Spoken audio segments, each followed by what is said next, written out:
Break ನಂತರ ಸುವರ್ಣ ನ್ಯೂಸ್ಗೆ ಮತ್ತೊಮ್ಮೆ ಸ್ವಾಗತ. ಸಾಗರ ಆಸ್ಪತ್ರೆಯಿಂದ ಯಡಿಯೂರಪ್ಪ ಹೊರಟಿದ್ದಾರೆ. ಗವಿ ಗಂಗಾಧರೇಶ್ವರ ದೇವಾಲಯಕ್ಕೆ ಹೋಗಿ ದರ್ಶನ ಪಡೆಯಲಿದ್ದಾರೆ.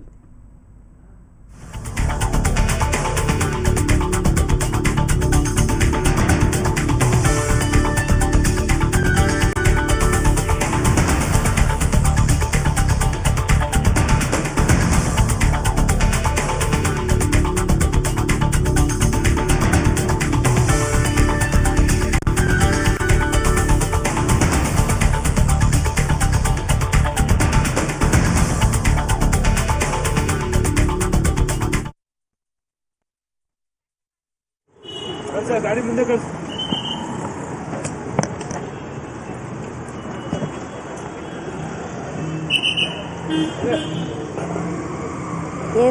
ಎಷ್ಟೇ ಸಂಕಷ್ಟಗಳಿದ್ರು, ಎಷ್ಟೇ ದುಗುಡುಗಳಿದ್ರು ಮಾಜಿ ಸಿಎಂ ಯಡಿಯೂರಪ್ಪನವರು ದೇವಸ್ಥಾನಕ್ಕೆ ಹೋಗೋದನ್ನು ತಪ್ಪಿಸೋದಿಲ್ಲ. ಅದೇ ರೀತಿ ಇದೀಗಾಗಲೇ ನೀವೀಗ ನೋಡ್ತಿರಕ್ಕಂತಹ ದೃಶ್ಯಗಳಲ್ಲಿ ಸಾಗರ ಆಸ್ಪತ್ರೆಯಿಂದ ಯಡಿಯೂರಪ್ಪನವರು ಹೊರಟಿದ್ದಾರೆ.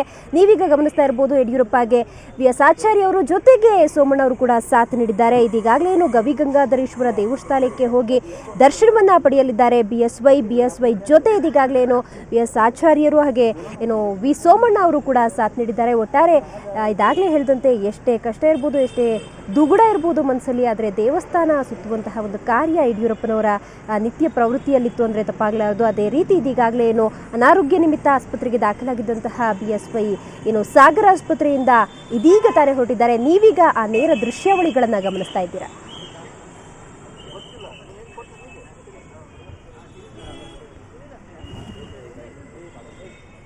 ಈ ಬಗ್ಗೆ ಹೆಚ್ಚಿನ ಮಾಹಿತಿಯನ್ನು ಪಡೆಯೋಣ. ನಮ್ಮ ಪ್ರತಿನಿಧಿ ಶ್ರೀನಿವಾಸ್ ಈಗ ದೂರವಾಣಿ ಸಂಪರ್ಕದಲ್ಲಿದ್ದಾರೆ. ಶ್ರೀನಿವಾಸ್, ಎಷ್ಟೇ ಕಷ್ಟ ದುಗುಡ ಇದ್ರೂ ಕೂಡ ಮಾಜಿ ಸಿಎಂ ಯಡಿಯೂರಪ್ಪನವರು ದೇವಸ್ಥಾನವನ್ನ ಸುತ್ತಾನೆ ಇರ್ತಾರೆ. ಈ ಬಾರಿ ಕೂಡ ಇವತ್ತು ಲೋಕಾಯುಕ್ತ ಕೋರ್ಟ್ ಅಲ್ಲಿ ಏನಾಗುತ್ತೆ ಅನ್ನೋದು ಸದ್ಯದ ಕುತೂಹಲ ಆಗಿದೆ. ಈ ಸಂದರ್ಭದಲ್ಲೂ ಕೂಡ ದೇವಸ್ಥಾನಕ್ಕೆ ಹೊರಟಿದ್ದಾರೆ. ಸೊ ಏನಿದೆ ನಿಮ್ಮಲ್ಲಿ ಹೆಚ್ಚಿನ ಮಾಹಿತಿ ಇದ್ರ ಬಗ್ಗೆ?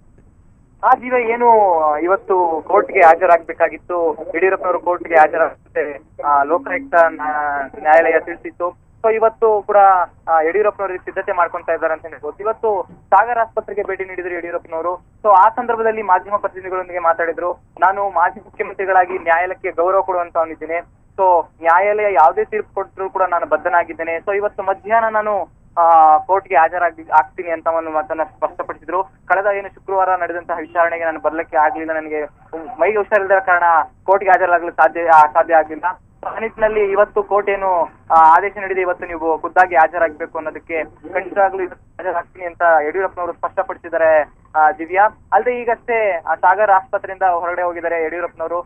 ಈಗಷ್ಟೇ ಗವಿ ಗಂಗಾಧರೇಶ್ವರ ದೇವಸ್ಥಾನದಲ್ಲಿ ಪೂಜೆಯನ್ನು ಸಲ್ಲಿಸಿ ಮುಂದಿನ ಕಾರ್ಯಕ್ರಮಗಳತ್ತ ತೆರಳಿದ್ದಾರೆ ಅಂತ ಮಾಹಿತಿ ಬಂದಿದೆ. ದಿವ್ಯಾ, ಈಗ ಅವರ ಆರೋಗ್ಯ ಸ್ಥಿತಿ ಹೇಗಿದೆ ಅನ್ನೋದ್ರ ಬಗ್ಗೆ ಏನಾದ್ರು ಮಾತಾಡಿದ್ರೆ? ಕೇವಲ ಸೋಮಣ್ಣ ಅವರನ್ನ ನಾವು ಗಮನಿಸಿದ್ವಿ, ಜೊತೆಗೆ ಆಚಾರ್ಯ ಅವರಿದ್ರು.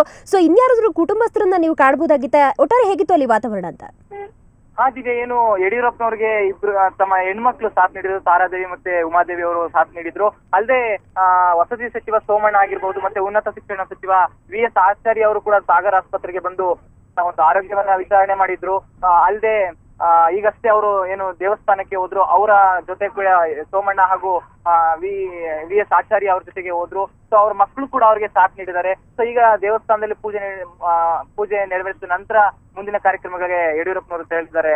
ದಿವ್ಯಾ, ಸೊ ಶ್ರೀನಿವಾಸ್, ನೀವು ಹೇಳಿದ್ರಿ ಕೋರ್ಟ್ನ ತೀರ್ಪಿದೆ, ಅದಕ್ಕೆ ನಾನು ಬದ್ಧ, ಕೋರ್ಟಿನ ಆದೇಶಕ್ಕೆ ನಾನು ಬದ್ಧನಾಗಿರ್ತೇನೆ, ಕಾನೂನಿಗೆ ನಾನು ಬದ್ಧನಾಗಿರ್ತೇನೆ ಅನ್ನೋ ಮಾತನ್ನ ಯಡಿಯೂರಪ್ಪನವರು ಹೇಳಿದ್ದಾರೆ ಅಂತ.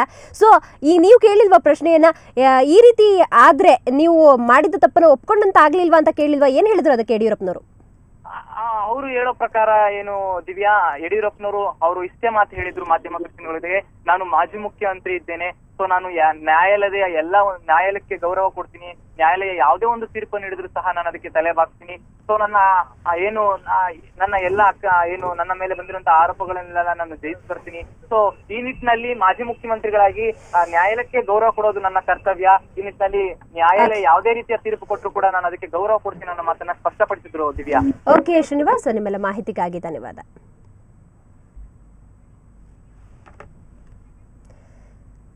ಇದಕ್ಕೂ ಮುನ್ನ ಸಾಗರ ಆಸ್ಪತ್ರೆ ಬಳಿ ಮಾತನಾಡಿದಂತಹ ಯಡಿಯೂರಪ್ಪ ಮಧ್ಯಾಹ್ನ ಕೋರ್ಟ್ಗೆ ಹಾಜರಾಗ್ತೇನೆ, ನಾನು ನ್ಯಾಯಾಲಯದ ತೀರ್ಪಿಗೆ ಬದ್ಧನಾಗಿರ್ತೇನೆ ಎಂದು ಹೇಳಿದರು. ಶನಿವಾರ ಅನಾರೋಗ್ಯದ ಹಿನ್ನೆಲೆಯಲ್ಲಿ ಕೋರ್ಟ್ಗೆ ಹಾಜರಾಗಿರಲಿಲ್ಲ ಎಂದು ಸ್ಪಷ್ಟಪಡಿಸಿದರು. ಈ ವೇಳೆ ಪ್ರಕರಣದ ಬಗ್ಗೆ ಪ್ರತಿಕ್ರಿಯೆ ನೀಡಲು ನಿರಾಕರಿಸಿದರು. ಏನಾದರೂ ಹೇಳೋದಕ್ಕೆ ಕೇಳೋದಕ್ಕೆ ಇದು ಸಮಯ ಅಲ್ಲ.